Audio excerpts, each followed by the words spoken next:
Hello everyone. आज हम स्वाध्याय करेंगे बुक का जिसका नाम है ageless body timeless mind written by Deepak Chopra sir. तो हम स्टार्ट करते हैं हमारी बुक को। फर्स्ट स्लाइड से ही हम इम्पॉर्टेंट पॉइंट जो बुक में लिखे हुए हैं जो हमें समझने हैं वो हम लेके चलते हैं। जैसे कि an ageing cell is the end product of awareness that has forgotten how to remain new. तो हमने जो दीपक चोपड़ा की बुक्स में देखा तो सर ने हमें ये बताया कि जो बॉडी होती है ना वो हर 3 महीने में पूरी तरह से न्यू हो जाती है। हर 3 महीने में एकदम न्यू नीड जनरेट हो जाती है। तो जो पुरानी डिजीज़ेज़ हैं एक्चुअल में वो तो बॉडी में रहनी ही नहीं चाहिए। तो क्योंकि हमारी मेमोरी में वो डिजीज़ है, हमारी मेमोरी में वो पैटर्न है कि अगर हम ये जो पेन है हमारा ये निकलेगा नहीं या फिर ये पेन एज इट इज़ रहता है, डॉक्टर ने कहा है दवा लेनी है। तो इसी वजह से इस मेमोरी की पैटर्न्स की वजह से जो इस मेमोरी में है हमारी बॉडी में डिजीज़ रह जाती है। अगर हम इस प्रोसेस पे काम कर ले, पेन पे अपनी सबकॉन्शियस माइंड को रीवायर कर ले और ये मेमोरी अपने अंदर से हटा दें या इसे अलग तरह से हम वापस रीवायरिंग करें, इसकी रीवायरिंग करें तो होगा क्या, हमारा ये पैटर्न हट जाएगा और हमारी बॉडी वो ही मानेगी जो हमारा ब्रेन हमारा माइंड कह रहा है। Body follows the mind, right? Body follows the mind. तो जो पैटर्न माइंड में है, जो थॉट पैटर्न्स हमारे माइंड में पूरे दिन चलते हैं वो ही बॉडी को बनाते हैं। ठीक है, जैसे थॉट पैटर्न्स वैसे ही बॉडी। तो इसलिए हमारे थॉट पैटर्न्स पॉजिटिव होना, मिराकुलस होना बहुत इम्पॉर्टेंट है, right? It should be positive और miraculous. It shouldn't be negative.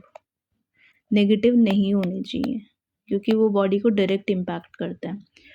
So there is no objective world independent of observer, flow of intelligent is प्राण।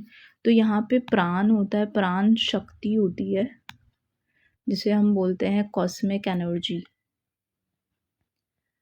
Cosmic energy, right? तो ये cosmic energy हमें meditation के through मिलती है during awareness में, जब हम रहते हैं ध्यान के टाइम पे, और इससे हमारी हीलिंग होती है।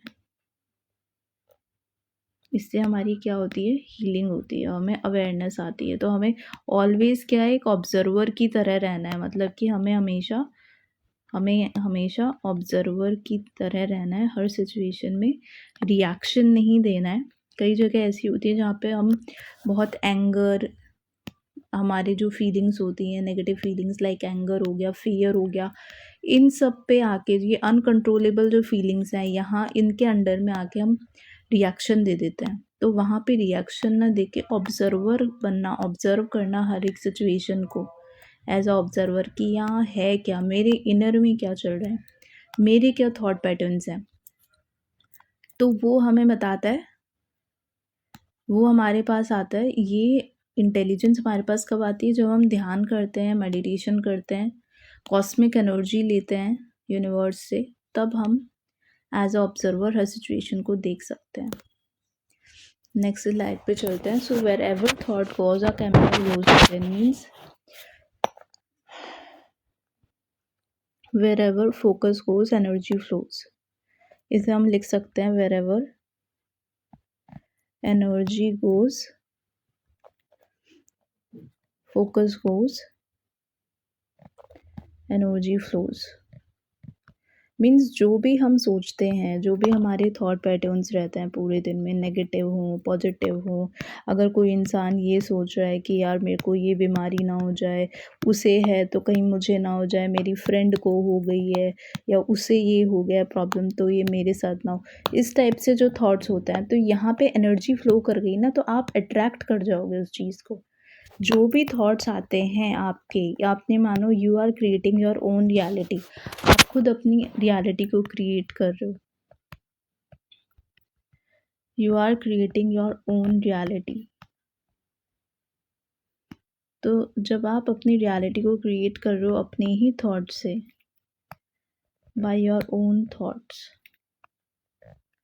राइट, जब आप अपनी रियलिटी को अपने ही थॉट से कर रहे हो,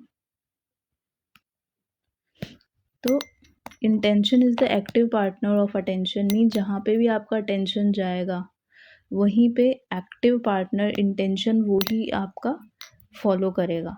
ठीक है। I want to improve in energy and rigour every day. तो ये अफर्मेशंस हो गए। अफर्मेशंस आप जितना अपने आप को बोलते रहोगे उतना अवेयरनेस में रहोगे, क्योंकि I want to improve in energy जब आप इस तरह का बार बार बोलोगे अफर्मेशंस, तो आपके अंदर ऑटोमेटिकली आपकी बॉडी में ऐसे केमिकल्स रिलीज होने स्टार्ट होंगे कि ये चीज़ें अपने आप होने लगेंगी, राइट। तो इसीलिए बोलते हैं कि आपको अपने थॉट्स पे और अपनी स्पीच पे दोनों पे काम करना बहुत इम्पॉर्टेंट है। Now every cell in your body is totally aware of how you think and feel about yourself. तो आप जो अपने बारे में सोचते हो, आप अपने आप को नेगेटिव तो नहीं, बार बार अपने आप को नेगेटिव तो नहीं बोलते पूरे दिन, नेगेटिव थॉट्स तो नहीं है आपके खुद के प्रति, गिल्ट तो नहीं है आपको कोई अपने अंदर, रिसेंटमेंट तो नहीं है आपको अपने अंदर। जो भी आप अपने बारे में सोचते बोलते हो, आपकी बॉडी के हर एक सेल वो फील करता है, आपकी बॉडी को हर एक सेल को वो चीज़ पता है। ठीक, नेक्स्ट स्लाइड पे चलते हैं। Nurture knowledge that the world is you. आपको क्या करना है, अपने अंदर विजडम लानी है, नॉलेज लानी है दैट वननेस की फीलिंग होनी चाहिए। वननेस की क्या, कि ये पूरा जो वर्ल्ड है इसमें, इस पूरे यूनिवर्स में जो भी चीज़ है सबके साथ एकत्व, सबके साथ एकत्व जो है मैं हूँ और ये सब हम सब एक हैं। ठीक है। मेडिटेशन क्या होता है, classic technique to master awareness in timelessness. तो हमेशा अवेयरनेस में रहना, हमेशा सिचुएशन को ऑब्जर्वर की तरह देखना, बी एन ऑब्जर्वर ऑलवेज। ये हमें कहाँ से मिलती है, ये हमें मेडिटेशन से मिलता है। हर एक सिचुएशन में ऐसा reaction, uncontrollable reactions, uncontrollable feelings में आना, वो सब हमारा मेडिटेशन से ठीक हो सकता है।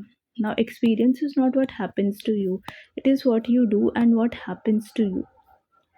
एक्सपीरियंस क्या होता है, ऐसे नहीं जो आपके साथ हुआ वो एक्सपीरियंस है, उसमें आपका क्या रिएक्शन था, व्हाट्स योर रिएक्शन इज़, वो आता है आपका एक्सपीरियंस में, कि आपका क्या रिएक्शन था उसमें। Fine, just a minute. तो आपका जो रिएक्शन था वो आता है आपके एक्सपीरियंस में। If you want to change your body, change your awareness first. Everything that happens to you is the result of how you see yourself. तो वही लिखा गया है कि अगर आपको अपना बॉडी को चेंज करना है, कोई आपको बीमारी ठीक करनी है, आपकी बॉडी में कोई इलनेस है वो ठीक करना है, किसी भी तरह की आपको एक हेल्दी लाइफस्टाइल जीना है, तो आपको सबसे पहले अवेयरनेस में आना पड़ेगा। मीन सबसे पहले यू हैव टू मेडिटेट, आपको मेडिटेशन करना रहेगा। जब आप मेडिटेशन करोगे उसके बाद अवेयरनेस में आओगे तो होगा क्या, इससे सिंपल सी चीज़ है, when you meditate you become aware of your situations, your life and everything that happens to you. तो आप जो अपने आप को बोलते हो, आपके थॉट पैटर्न्स आप पॉजिटिव करोगे, अपने थॉट पैटर्न्स, अपने थॉट्स और स्पीच, इन दोनों को ठीक करोगे। ये दोनों ही पॉजिटिव और मिराकलस होने चाहिए, पॉजिटिव एंड मिराकलस।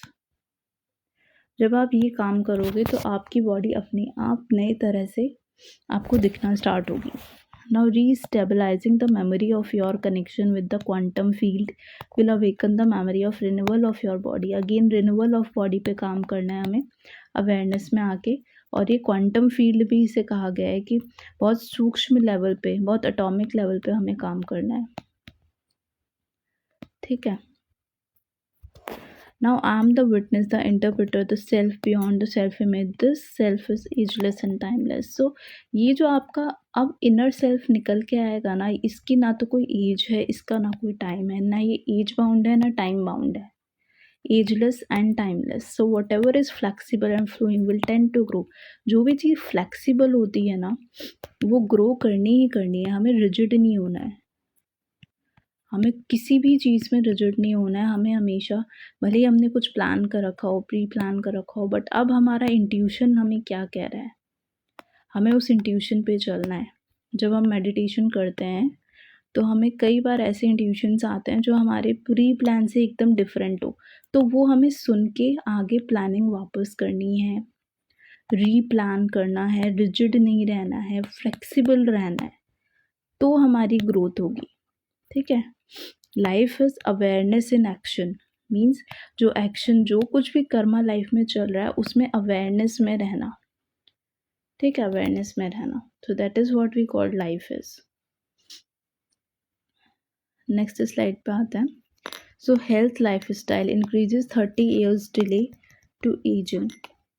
तो जब आप एक इस तरह के हेल्दी लाइफस्टाइल में आएंगे, आप ध्यान करेंगे, आप अवेयरनेस में रहेंगे, आप अपने थॉट और स्पीच पे काम करेंगे, तो होगा क्या, होगा क्या इससे, आपकी जो एज है वो 30 ईयर्स तक डिले हो सकती है। मीन्स 30 ईयर्स आप अपनी उम्र से कम लग सकते हो, इतना असर करता है ये चीज़।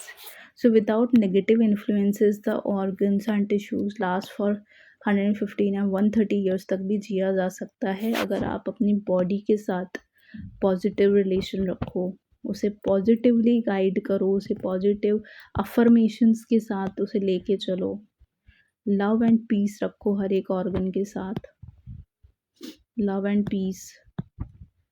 फियर नहीं होना चाहिए, नो फियर। तो इस तरह से जब आप लेके चलते हो तो आपकी एज बढ़ती है। ठीक है, ये बताना चाह रहे हैं। Now positive factors that retard ageing, satisfying long term relationship, job satisfaction, feeling personal happiness, regular daily routine, regular work routine.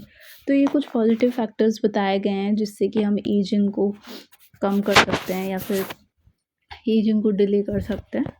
तो क्या करना है, लॉन्ग टर्म रिलेशनशिप्स रखना, उसमें सेटिस्फाई होना, अपनी जॉब जो आप करो उसमें सेटिस्फाई होना। जैसे मुझे वीडियोस बनाने, अपनी लर्निंग्स को शेयर करना, जो भी मैं सीखती हूँ, जो भी मुझे अच्छा लगता है वो शेयर करना, इससे मैं सेटिस्फाई, ये मेरा सेटिस्फैक्शन है। ठीक है, तो जॉब सेटिस्फैक्शन होना, फीलिंग पर्सनल, आपकी पर्सनल हैप्पीनेस किस में है, किसी को ट्रैवलिंग पसंद है, किसी को घर में रहना पसंद है, किसी को घर से काम करना पसंद है, किसी को बाहर जाके काम करना पसंद है। सो यार पर्सनल हैप्पीनेस कहाँ से है, डेली रूटीन जो है आपका रेगुलर, वो एक पर्टिकुलर रूटीन में आप चल रहे हो, वर्क रूटीन आपने बना रखा है। So these are the positive factors that can help you out.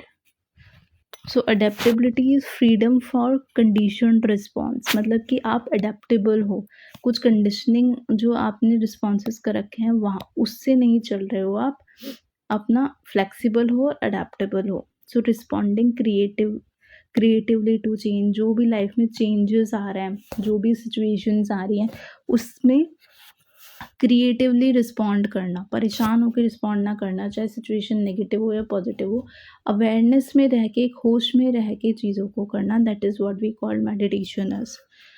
So freedom from anxiety ना होना किसी भी तरह की, continued ability to create and innovate. तो क्या होता है continued ability to create and innovate, creation और इनोवेशन पे आपको देखना, सोचना, अडेप्टिव एनर्जीज आपके अंदर होना, capacity to integrate new things into one's existence, wanting to stay alive. तो वही आपने क्रिएटिविटी और अडेप्टेबिलिटी पे काम किया है। ठीक है, क्रिएटिविटी और अडेप्टेबिलिटी पे काम किया है। नेक्स्ट आता है the activity of exercising represents conscious willed behaviour. तो एक्सरसाइज करना हम सबको पता है अच्छा होता है, हमें करनी चाहिए, हमें एटलीस्ट 30 मिनट्स अपना पूरे 24 आवर्स में से निकालना ही है for exercise. So that will help. Awareness precedes function, function precedes structure. Awareness से क्या होता है, जो भी हम फंक्शंस करें, जो भी हमारे अंदर हो रहा है वो सब अफेक्ट होता है। ठीक है, तो सब सारा खेल अवेयरनेस का है कि हम कैसे अवेयरनेस में आ पाएँ। Through practice and dedication you can heal any imbalance in the mind body system through awareness. Once the appropriate technique of relaxation, release and insight are learned, सो क्या होता है आपके पास, आप प्रैक्टिस से, डेडिकेशन से, जब आप डेडिकेटली मेडिटेशन को एक प्रैक्टिस बना लेते हो कि डेली मुझे 1 घंटा मेडिटेशन करना ही है, डेली मुझे हाफ आवर मेडिटेशन करना ही है, ठीक है, दिन में 2 बार मेडिटेशन करना है, सुबह हाफ आवर करना है एंड शाम को भी हाफ आवर मेरे को मेडिटेशन करके ही सोना है, या उसमें सुबह 1 आवर मेडिटेशन करूँगा और मैं शाम को भी 1 आवर मेडिटेशन करके ही सोऊंगा। सो जब आप इतना डेडिकेटली प्रैक्टिस करते हो तो आपको अपनी जो भी इनर में क्वेश्चंस हैं आपके, आपको उन सब का आंसर मिलने लग जाता है, राइट? आपको उन सब क्वेश्चंस का आंसर मिलने लग जाता है।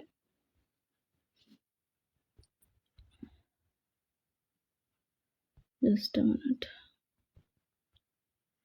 तो जब आप इस तरह से लेके चलते हो तो आपको, जब आप मेडिटेशन करते हो 1 आवर शाम को, सुबह हाफ आवर, तो आप बहुत अवेयरनेस में आ जाते हो जो भी आपके साथ चल रहा है अभी लाइफ में, उसके लिए आप अवेयरनेस में आ जाते हो और आप होश में रह के अपने डिसीजंस लेते हो। आप अनकंट्रोल्ड, आपके अंदर कुछ भी नहीं रहता है, आप कंट्रोल कर सकते हो अपने एंगर को, आप यूज़ कर सकते हो अपने एंगर को कि जब आप चाहते हो तब आपको एंगर आए, जब दूसरा आदमी चाहे तब आपको एंगर ना आए, तो दूसरे के हाथ से वो कंट्रोल निकल जाता है, राइट? तो जब आप इतना करते हो ना तो आपको इनर से आपके सारे आंसर्स मिलने लग जाते हैं। तो वही बोला गया है कि आप वापस से माइंड बॉडी सिस्टम में जो भी इम्बैलेंसेस हैं वो आप ठीक कर सकते हो। Now paying attention to your body, focused intention, trigger for transformation, आपको ट्रांसफॉर्म करना है, आपको ये फोकस करना है, इंटेंशन रख के आपको ध्यान करना है, तो ये चीज़ें होती हैं। Now every cell in your body is seeking fulfilment through, हमारे पूरी बॉडी को, हर एक सेल जो हमारी बॉडी में है, हर एक सेल को क्या चाहिए एक्चुअल में, जॉय, ब्यूटी, लव, एप्रिसिएशन, ये रिक्वायरमेंट्स होती हैं, ठीक है? तो जब हम जेलसी की फीलिंग लेके आते हैं, जब हम एंगर, ग्रीड, इस तरह के नेगेटिव इमोशंस में चलते हैं, फियर, तो ये सारे क्या होते हैं, हमारे नेगेटिव इमोशंस होते हैं। जब हम अंदर ये इस तरह के नेगेटिव इमोशंस रखते हैं तो हमारे हर एक सेल को ना जॉय, ब्यूटी, लव, एप्रिसिएशन, ये सब नहीं मिलता। तो हमें क्या करना है, हमें सबको देख के यही करना है, हमें हर इंसान को लव और रिस्पेक्ट के साथ देखना है, लव एंड रिस्पेक्ट के साथ देखना है। तो जब हम सबकी जेलसी, एंगर, फियर, ग्रीड, इन सब पे अपना काम करेंगे कि हमें पूरे दिन में 24 आवर्स में ये 1 भी मिनट के लिए इस तरह के थॉट पैटर्न्स नहीं रखने हैं, तब क्या होगा, हमारे हर एक सेल को वो जॉय, ब्यूटी, लव, एप्रिसिएशन, ये सब फीलिंग्स, अच्छी अच्छी फीलिंग्स मिलेंगी और तब हमारी बॉडी ट्रांसफॉर्मेशन में आएगी। So it is normal to have all desires to be fulfilled if your awareness is open and clear. और जब आप अवेयर होते हो तो आपकी सारी डिज़ायर्स अपने आप यूनिवर्स से आप अट्रैक्ट करने लग जाते हो। जब आप अपनी अंदर इनर की फीलिंग्स अपनी ठीक करते हो, अपनी नेगेटिव फीलिंग्स से पॉजिटिव में ट्रांसफॉर्म होते हो, तो आपकी बॉडी तो ठीक होती ही है, आपके हर एक सेल ठीक होता है, पर आप अपनी जो भी आपके डिज़ायर्स हैं, जो भी आप चाहते हो, वो भी अट्रैक्ट करने लग जाते हो यूनिवर्स से। So an intention is a signal sent from you to the field, and the result you get back from the field is the highest fulfillment that can be delivered to your particular nervous system. तो होता है कि आप attract करने लग जाते हो जब भी आपके इंटेंशंस ठीक होते हैं और आप ध्यान कर रहे हो, मतलब ये सब चीज़ें सारी मिल के यूनिवर्स से आप अट्रैक्ट करने लग जाते हो अपने सारे डिज़ायर्स, ठीक है? नेक्स्ट चलते हैं हम, आई थिंक 13th स्लाइड पे हम।